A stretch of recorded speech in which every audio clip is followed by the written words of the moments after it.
Well, welcome back to Smart Life. I am Dr. Gina, and it's good always to be with you because every day we're just trying to get smarter and smarter so we can outsmart those who aren't so smart, I guess, right? Matt Kibbe is the author of Don't Hurt People and Don't Take Their Stuff, a libertarian manifesto, and he is also the president and CEO of FreedomWorks. He has taken a little break from his book tour to head down to Mississippi, where things are heating up ahead of the McDaniel Cochran runoff. Matt Kibbe, welcome back to Smart Life. Good to have you, my friend. Hey, Dr. Gina, how's it going? Well, the question really is, how's it going there? I want to talk a lot about your book, but first I do want you to tell us what FreedomWorks is doing right now in Mississippi. Exciting stuff? Yeah, we're pretty excited, and I got to spend a lot of time with the activists on the ground in Mississippi, and they were the difference in this race. Chris McDaniel won by 1,300 votes in the primary. And what happens in a runoff is that grassroots and ground game and get out the vote is everything, right, because a lot of less interested voters don't show up. Yeah. And we think we have a strategic advantage, but we basically got to do the same thing all over again in the next 3 weeks. Matt, some say that the McDaniel-Cochran primary fight is somehow, I guess, damaging to the party and only helps Democrats. What do you say to that? I don't buy that. I think it's important to make sure that Republicans actually stand on the principles of limited government. This is the heart and soul of the party. I'll remind everyone that Ronald Reagan actually primaried a sitting Republican president in 1976, and people then argued that it was damaging to the party. In fact, it rehabilitated the party, it saved the party, it built the party. And I think that's what we're doing here. Whoever wins this primary will win the general election in Mississippi. Mm-hmm. But more importantly, we're getting all Republicans in all races in a big year to take back the Senate and fire Harry Reid, to run against Obamacare, to run on balancing the budget and getting power and money out of Washington. No, that would sure be good. I see that your book called Don't Hurt People and Don't Take Their Stuff has some fans even in Canada. Did you expect your message of freedom and liberty to extend outside of the U.S. borders, Matt? I did, and it's interesting because of the internet and because of talk radio and because of the decentralization of information today, you're seeing a growing interest and excitement about the ideas of liberty. People are looking for answers, and I see that all across the world, not just in the United States. And they always look to the U.S. to be that shining city on the hill, the example that they can point to. And when I hear from folks in other countries today that are fighting for liberties, they said, we're afraid we're going to lose the United States as that example, and that hurts all of us. Yeah. Winston Churchill said, "You got enemies? Good. It means you stood for something once." And some have criticized that your book title sounds a little sophomoric, maybe patronizing, like that you wrote it for third graders to be attracted to your book. And the conservatives, they don't want to be talked down to. We think we get it. You know, we think we get the system and how it works and what needs to happen.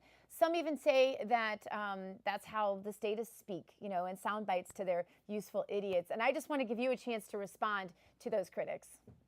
Well, I did try to boil it down and make it so simple that even a politician could get it. But, you know, my point of writing this book was really to cut through a lot of the jargon that libertarians and conservatives and economists and all of us that sort of geek out on public policy use, and try to translate it to those common values that would make people sort of nod their heads yes and say, yeah, that's what I believe. Because I think when you sort of cut through all of the partisan rhetoric, a lot of the values that you and I fight for every day, they're not just Republican values, they're not just conservative values, they're the very basis of what makes America a special place. So I plead guilty. I wanted to talk to everybody, and that was the point of trying to boil it all down to 6 simple rules for liberty. Ralph Nader has been on quite a campaign for his own book lately, and I heard him say yesterday on a radio talk show that he thinks that libertarians and his party could come together and work together in the next election to take care of corporate cronyism. I'd like to get your response to that. You know, I saw him say that, and I feel strange admitting this, but I think he's probably right. Because if you're an honest progressive or if you're an honest conservative, you have to admit that the collusion between certain big businesses like General Electric and big government is not only bad for consumers, it's bad for free enterprise.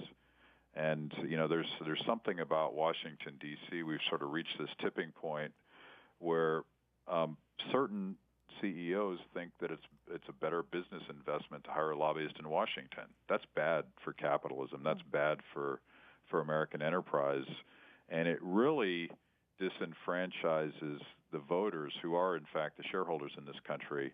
I talk a little bit about that in my book, and I think we need to be willing, as conservatives, to acknowledge that there's a big difference between free enterprise, which we wholeheartedly defend, and crony capitalism. So, Matt, a lot of people want to say, oh, the Tea Party's in a disastrous state, that it's that they're losing races, that they're dividing the Republican Party, especially a lot of the elitists in Washington, D.C., even on the GOP side, want to say that the worst thing that ever happened to the Republican Party is the Tea Party. What do you say to that, especially standing where you are right now watching this McDaniel race break down? Well, I think that's it's a fundamental misunderstanding of what the Tea Party and the broader liberty movement are trying to accomplish. We're interested in changing public policy, and politics is a lagging indicator. What we've been able to do since 2010 is change the conversation and force a lot of Republicans to actually govern the way that they campaign.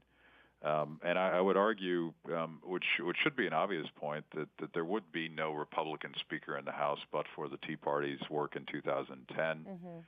We actually grew the Senate Republican caucus when the official Republican estimate in that year was that we'd only pick up one seat. We picked up 7, including in Massachusetts. I think, and going back to my Ronald Reagan example, I think Republicans win when they stand on principle. There's a smart way to communicate it. It's important to have the nuts and bolts of politics down as well. But we think we're helping, and we also think that we need to hold both parties accountable when they do the wrong thing. Well, I appreciate, Matt, so much what you're doing there, and I think the McDaniel race is such a great one. I think he's such a great candidate. I've had him on this show. I've interviewed him on Brian Fisher's show when I filled in on AFR. So tell him hello, and we are all pulling for him. And thank you again for what you're doing for him there. We appreciate you. Okay, thank you, and we will keep up the fight. All right, we'll do it. You can find him on Twitter at @mkibbe and also at FreedomWorks. And you can find his book, Don't Hurt People and Don't Take Their Stuff, a Libertarian Manifesto.